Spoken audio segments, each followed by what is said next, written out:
Hello everyone, and welcome to another video by higherpowers.net. My name is Joshua Brown, and today we are talking about a pharmacy technician training schools, how to choose one, and then we're going to talk a little bit about some basic salary information, averages, things like that. So one of the first things that we want to talk about when we're talking about choosing a pharmacy technician school is looking up the information for your specific state board of pharmacy. Now, I talk about this in another video that goes over more of the certification and exam aspects of it, so you can check that out. It's in the comments below. But again, we want to see what certification the state accepts so that you can go through the licensing procedure if there is one. So your state may or may not have one. So that's something to check, and you want to have this information handy as you're checking around with schools, their admissions department. That's going to be one of the key things. As we move on, we want to talk about some of the key factors that we're going to be looking at when we talk about, okay, what school is going to be best for me and my specific interests. And I think one of the most underlying issues of everything that we're going to be talking about today is to ask yourself the question, how is this school going to help me get a job? Now, the reason I phrase it that way is because, for example, if you live in a state that is accepting the PTCB, the Pharmacy Technician Certification Board, if your state accepts their testing and their certification process, you don't actually need to go to school. Now, if you're somebody who needs to have that repetition, going in every day, more hands-on, more experience, that may be a better way for you anyways, but it's just know that it's not required. If you're somebody who thinks they can study, you can buy some books, and it's probably still going to be cheaper than any program in a school that you would run into. Now, again, the issue that we'll talk about is that a lot of schools have externship and experience programs that give you hands-on experience. So that'll be something that you'll have to keep in mind as you weigh between, how much am I eventually going to make as a pharmacy technician, and how much do I want to pay for a school, and what do I expect to learn?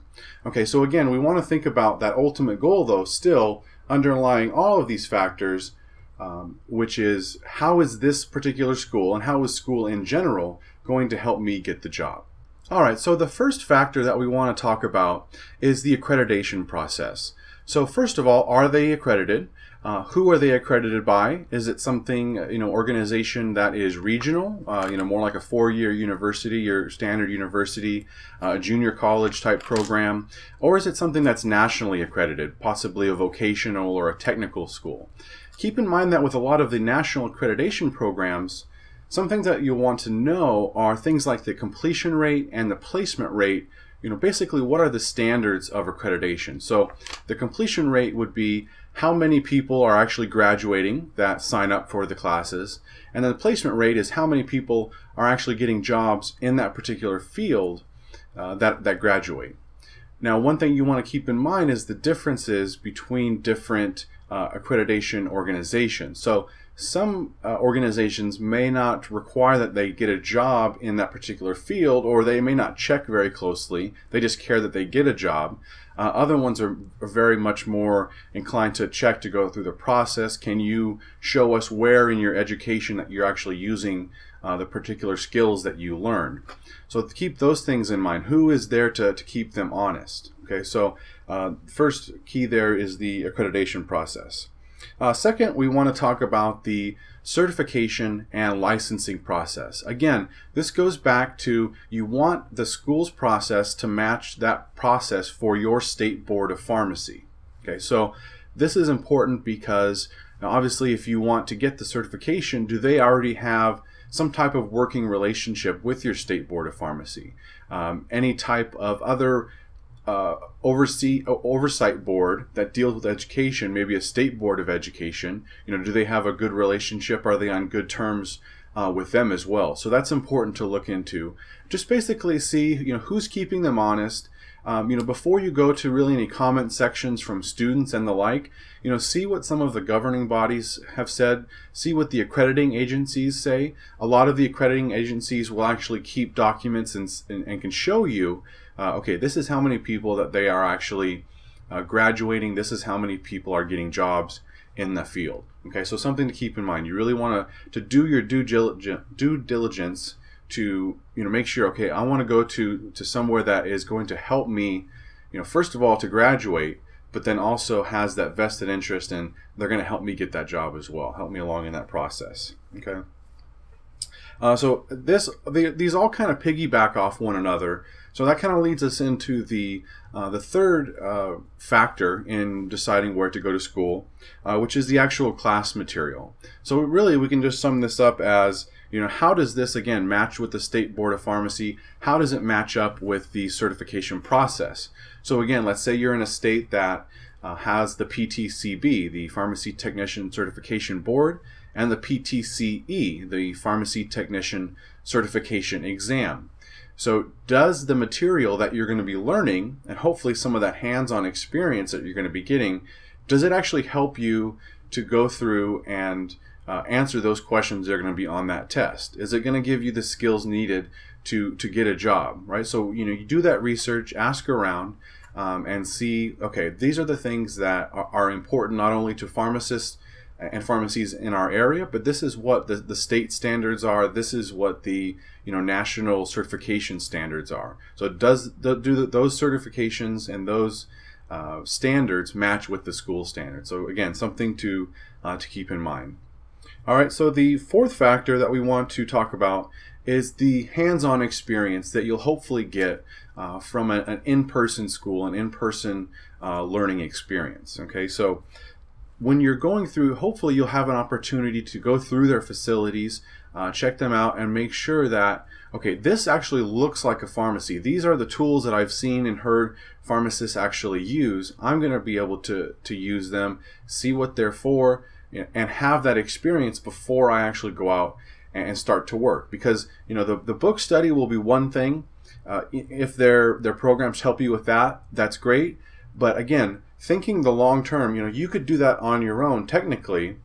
What you want to think about is, how does this school plug up the holes in my knowledge? How can they help with my resume in particular? So not only being able to list it on the education, but are they going to help me with that hands-on experience? Because the second half of the hands-on experience is hopefully going to be an externship. So an externship is basically part of your education. So you'll actually get a grade for that, but it's somewhere else. It's not at the actual school. So most times, depending on the relationships that they have, which we'll talk about, the school has, you may work in a local pharmacy, a chain pharmacy that the school has a relationship with. So it's something important to, again, most of these will help you to set up to say, and ask questions of the people at the school, whether they be an admissions or just a customer service person there. You can say, okay, what relationships do you have? What externship opportunities do you normally have?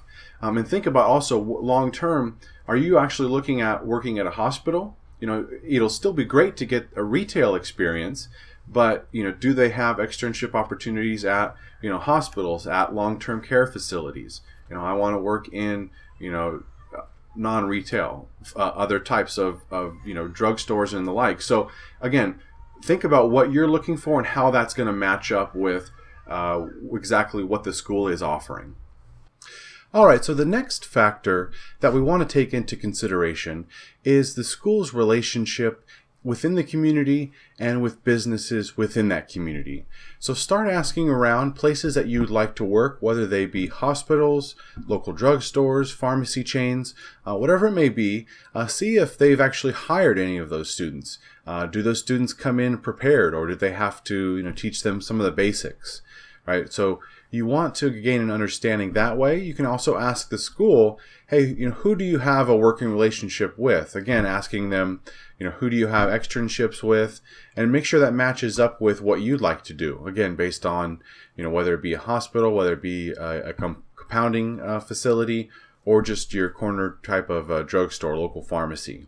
So another thing to consider is those relationships. So make sure that you do the research on that. The next factor is the cost. Now, when researching and looking up the cost of these types of schools, there's such a wide range that it wouldn't really make sense to put any type of average with it. So you can have programs through community colleges that might be, a couple of $1,000s, maybe if you're including the books.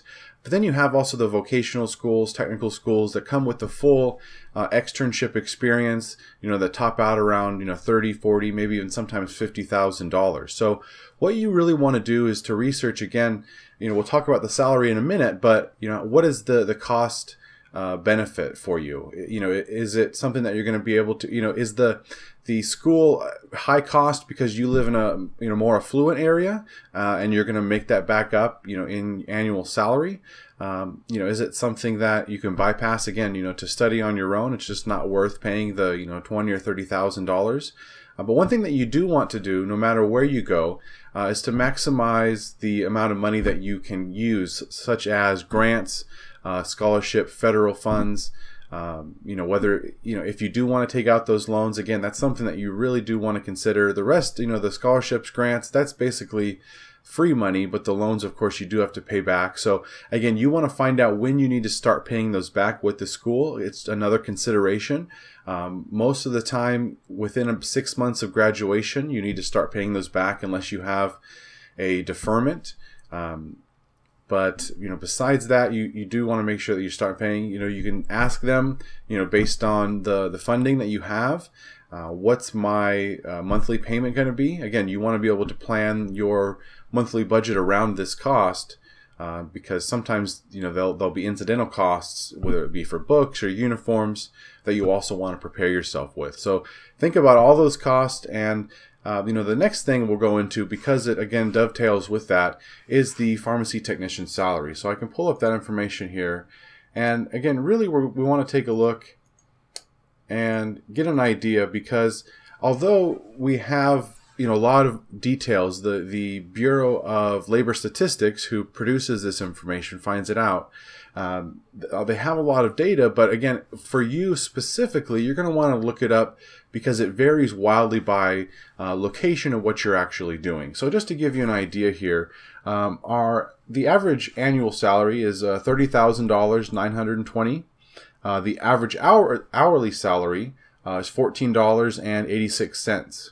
Okay, so again, in somewhere like California, Washington, especially say the Bay Area, San Francisco area, probably one of the highest average wages, probably above the $20 range for an hourly salary. Whereas, somewhere in a more rural spot like, West Virginia, North Carolina, can be about $12 or $13. So, think about, that's where that average comes from. But think about where you're actually going to practice as a pharmacy technician, because that's really what's going to make the difference. And so not only the location, but the actual type of business. So as you can see here, for hospitals, the average annual salary is $35,830. For department type stores, so this is like your Walmarts and Targets that have the pharmacies in them, $29,860. Grocery stores with the pharmacies, $29,140. And then pharmacies and drugstores, $28,700. So again, even with the last category there, pharmacies and drugstores, that again, just by the nature of what type of pharmacy it is, can vary quite wildly. So if you have, say, a Walgreens, a CVS, a chain store versus, a mom and pop local pharmacy that's been there for 50 years, it's the owner works behind the counter, it's going to be a different pay situation just based on that information, let alone the actual location, what city you're in, what state you're in. So all things to consider. I hope this was informative. Again, if you have any questions, please leave them in the comments, whether it be about the salary, training schools, certifications and exams that relate to pharmacy technician. Again, we have a great video, pharmacy technician certification exam review. The link to that is in the comments. You can check that out, gain more information about the different exams available. Also, if you want to subscribe, you'll get access to our latest video. I'm going to be working on a pharmacy technician resume review, and that'll kind of tidy up everything that I know that I can share with you about the pharmacy technician trade itself. So I hope you have a great rest of your day. Thank you so much for tuning in. Bye-bye now.